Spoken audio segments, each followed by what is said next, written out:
especiais, existe uma dinâmica tridimensional do que aquele script é. Um script que você lê no papel, agora ele se torna tridimensionalizado diante dos seus olhos.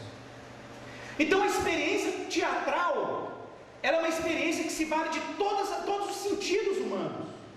Se vale da visão, da audição, do cheiro, das cores, da emoção, toda a existência humana, todos os recursos dos sentidos humanos são requeridos durante um drama interpretado num palco, concorda?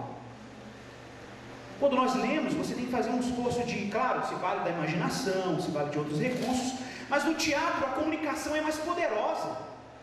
No teatro a comunicação, ela se vale de outros recursos, para além da sua razão, da sua leitura. A propósito, uma peça teatral raramente nós lemos.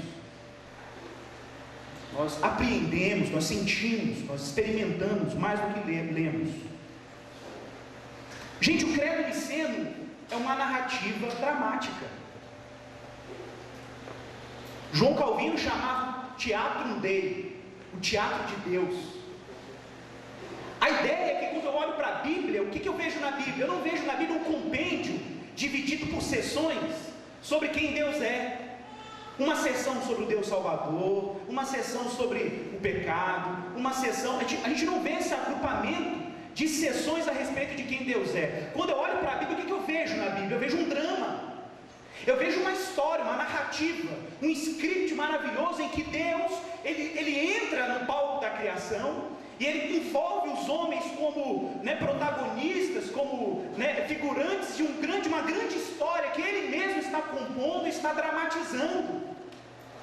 O desafio é que a gente compreenda Deus a partir de um drama. E o que é drama? A palavra drama vem do grego drau, significa ação. Existe uma ação de Deus no mundo. Não existe só um Deus que está ensinando para as pessoas o que ele acha. Não existe na Bíblia somente um Deus que está instruindo as pessoas com as suas palavras. Não, é diferente. Não é só a palavra de Deus que está sendo comunicada. Deus está em ação. Deus está atuando. A palavra atuar aqui é de propósito, é de ator. Deus está atuando no mundo. Existe um drama acontecendo. E esse drama começou quando ele colocou luz no palco. Quando a luz apareceu no palco, por isso ele disse: haja luz. Começou o grande drama de um Deus que se dirige aos homens. Um drama teatral.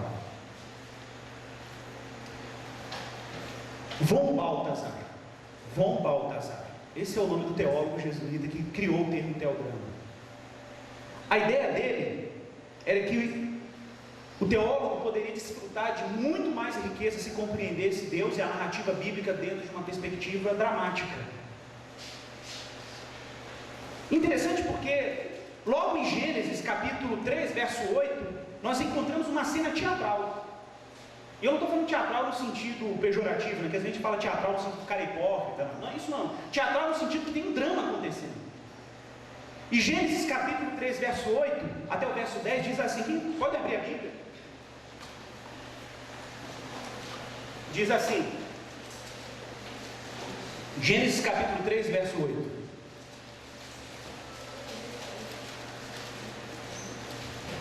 Quando ouviram a voz do Senhor Deus que andava no jardim pela viração do dia... Gente, isso aqui é um teatro.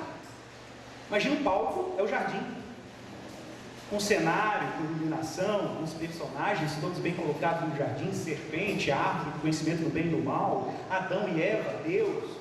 Isso aqui é um cenário de drama.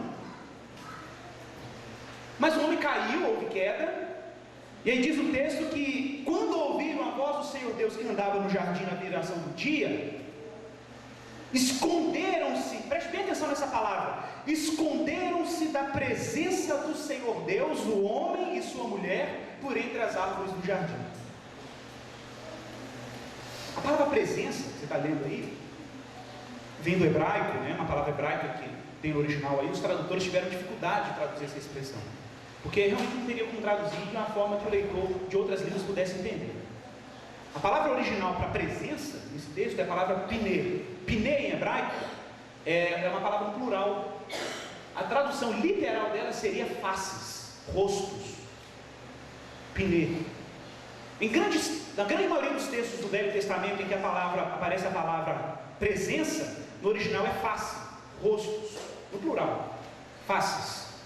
Peraí, então a ideia é que Adão e Eva, quando escutam a voz do Senhor andando no jardim na viração do dia, eles se escondem das faces de Deus. Essa seria uma tradução literal, né? Claro que o leitor em português ficaria chocado, como assim as faces de Deus? Mas é isso que está no original, é assim.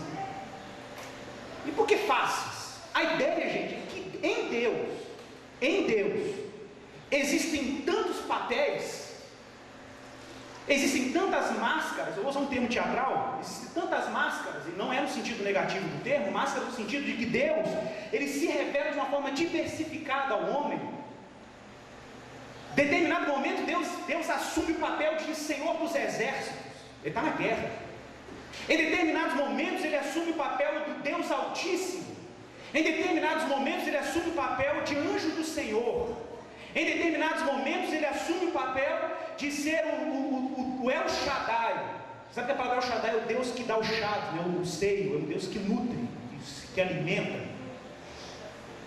Então Deus, ele age de uma forma dinâmica, quase como numa peça teatral, em que ele mesmo apresenta suas diversas funções, seus diversos papéis diante do homem. Existe uma diversidade de personagens aqui, e o homem está fugindo da presença densa de Deus, porque em Deus existe uma complexidade relacional tão intensa.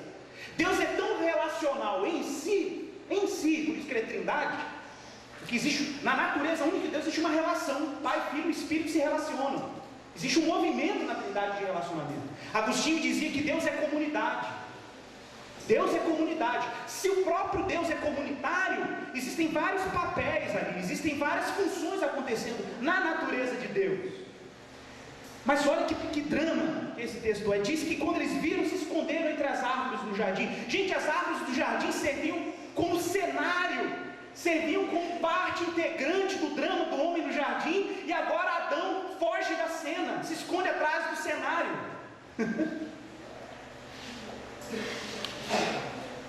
E chamou o Senhor Deus ao homem e perguntou. Gente, essa pergunta é dramática. Eu falei isso ontem com o Pedro à noite, eu não vou, né? Gente, essa pergunta que Deus faz aqui dá para tirar o sono. Porque Deus vem e pergunta: onde estás? Gente, Deus perguntar onde estás significa que Deus olhou para onde o homem estava e não encontrou ele mais lá. Para Deus falar onde estás, significa que Deus, como de costume, procurou o homem no seu lugar original, e quando Deus olhou, o lugar estava vazio. É como se Deus olhasse para o homem no seu papel, no seu script que ele determinou, na função que ele tinha que cumprir no jardim, no cenário da sua criação, no seu teatro, e quando Deus olha para o homem, ele não está cumprindo o papel que lhe devia no teatro de Deus. Era para ser protagonista, agora está igual contra regras, atrás do cenário. Atrás do cenário. Gente, queda é isso. Queda é que o homem, criado à imagem e semelhança de Deus, com seu papel muito determinado, claramente determinado pelo Senhor, se desloca da dinâmica criacional de Deus. É interessante que a palavra hebraica para justiça, tzedek, eu já falei isso aqui algumas vezes nos congressos, justiça é estar na posição correta. Injustiça, que seria iniquidade, anomia, transgressão da lei, seria o contrário. A iniquidade é quando o homem sai da posição que Deus determinou para ele. Por isso que quando Deus pergunta onde estás, por quê? Porque Deus vai lá, na dinâmica, no papel, no espaço que era para o homem estar ocupando, ele não está mais lá. Ele está atrás das árvores do jardim. E um detalhe, a resposta do homem é: ouvi a tua voz no jardim, e porque estava nu, tive medo e me escondi. Por que ele estava nu? O que é estar nu? Perdeu o figurino. Perdeu o figurino. Adão perde o figurino, Adão perde o papel que lhe foi atribuído por Deus. E agora? Agora ele tem que se revestir de outro papel. Ele tem que inventar o papel dele. Ele tem que inventar o seu papel teatral? Aí ele pega as folhinhas de figueira, que tinham outra função, ele pega as folhas de figueira e se reveste com folhas de figueira. Por quê? Porque o papel que ele tinha antes determinado por Deus, ele saiu daquele papel, ele foi deslocado daquele papel. Por isso que ele estava nu. Primeira coisa que acontece com o homem quando ele sai do seu lugar no palco é que ele perde o figurino. Ele perde as atribuições que Deus lhe deu. Pessoal, ontem eu falava isso com o Cacá, né? A gente trabalha no terceiro setor aí com crianças em situação de risco, jovens em situação de risco. Eu falei, Cacá, eu estou usando método para lidar com crianças nessa condição. E a gente vê de tudo. Crianças erotizadas precocemente, você vê crianças que assumem uma sexualidade de uma forma precipitada, outras envolvidas com violência familiar, tortura. O Ender viu isso lá, né? A gente fez um atendimento clínico com os meninos lá e viu a realidade mais de perto. E eu falo assim para ele, cara, a gente tem que ter uma relação tríplice com o mundo. Porque a reforma protestante, gente, nos ensinou a ver o mundo de uma forma tríplice. É um óculos de 3 lentes. Você tem que sempre olhar para o mundo numa perspectiva de criação, queda e redenção. Por que criação, queda e redenção? Você tem que amar a pessoa porque ela é criação. Você não pode ser utópico, não pode ser excessivamente otimista porque tem queda. Mas você também não pode ser cínico porque há redenção. Então a forma como você se relaciona com o mundo tem que ser sempre assim. O menino está lá, ele é delinquente, é rebelde. Mas por quê? Porque tem uma trinca lá, porque tem um racho lá da queda. Mas ao mesmo tempo você tem que olhar para o olho dele e ver a imagem de Deus, porque ele foi criado à imagem e semelhança dele. Mas você também não pode se desesperar porque tem queda, porque tem uma esperança, a esperança da redenção. Então a Bíblia é um drama. A Bíblia é um drama e a história da humanidade vem sendo um drama a partir do fato de que Deus, um drama com 3 atos. Deus criou, houve uma queda e haverá redenção.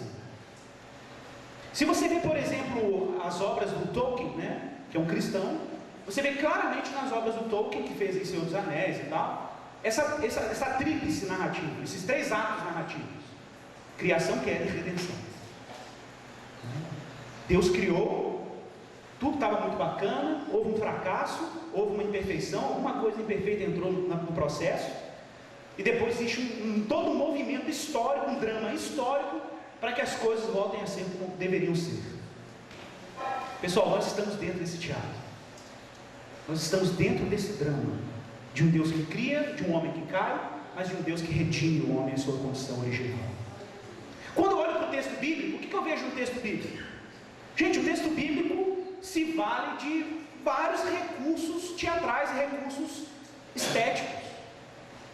A Bíblia é um livro de poemas, histórias épicas, guerras, imagens extraordinárias. Gente, vocês já viram as narrativas bíblicas, por exemplo, sobre a dádiva da lei no Monte Sinai? Gente, a dádiva da lei é incrível. É incrível. Moisés está lá tremendo de medo, os sacerdotes tentam subir com ele no monte, aí quando os sacerdotes olham para o chão do Sinai, tem um chão de safira, porque a glória de Deus foi tão densa no monte que fundiu as rochas, e as rochas se tornaram em safira, e quando os sacerdotes viram aquele tapete de safira, ó, onde? Vai você, nós ficamos. E aí Moisés continua subindo, some por trás das cortinas de fumaça, e o termo cortina aqui também é intencional. Depois ele sai das cortinas e se revela ao mundo, Moisés com as tábuas da lei. Gente, observe, o texto bíblico é cheio de descrições e analogias, né? João, e vi Jesus com os olhos como chamas de fogo, seus pés eram como bronze polido. Ele tem que atribuir imagem a Jesus e ao que ele vê, fazendo analogias, justamente porque a cultura era uma cultura judaica, uma cultura em que as pessoas não faziam representações com muita facilidade, por causa dos mandamentos contra a idolatria. Então havia uma resistência muito grande em representar quem Deus era de forma gráfica. Mas há uma densidade de detalhes narrativos na Bíblia. Gente, as descrições da roupa dos sacerdotes, vocês já viram? A estola sacerdotal, o linho que era usado, o peitoral com as 12 pedras que representavam as 12 tribos de Israel. Esses elementos eram muito bem descritos na Bíblia, porque tem que se valer de um recurso que não a imagem. Qual é o recurso? A imaginação. O que tem de cristão com medo de imaginação